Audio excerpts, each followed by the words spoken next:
La pression n'a jamais été aussi forte pour Jacob Zuma, au pouvoir en Afrique du Sud depuis 2009. Le Congrès national africain, parti au pouvoir, s'est réuni lundi en urgence pour tenter de trancher la question du départ anticipé du très controversé président.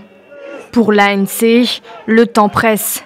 Le parti veut éviter la débâcle aux élections générales de 2019 en renouant avec tous ceux qui lui ont tourné le dos ces dernières années, écœurés par les multiples affaires de corruption.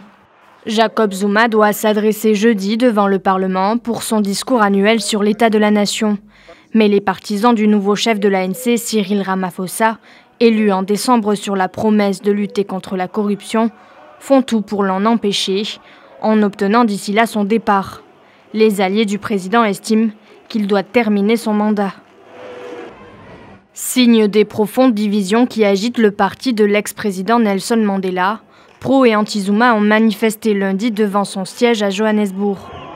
Un bref échange musclé a opposé les deux camps à la mi-journée, quand des opposants au président Zuma s'en sont pris à des membres du mouvement rival de Black Land First.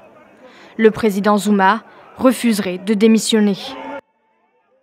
L'actuel vice-président Cyril Ramaphosa tente de rassurer les milieux des affaires sur sa volonté de réformer le parti et le pays, notamment en promettant d'être intraitable contre la corruption.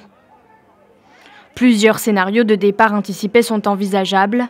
Jacob Zuma peut démissionner de son plein gré, être renversé par une motion de défiance ou au terme d'une procédure de destitution.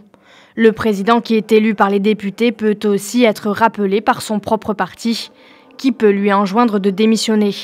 Dans ce cas, il serait remplacé par Cyril Ramaphosa. Au Parlement, les députés de l'opposition s'impatientent. Ils ont déposé une nouvelle motion de défiance contre le président qui doit être soumise au vote le 22 février prochain.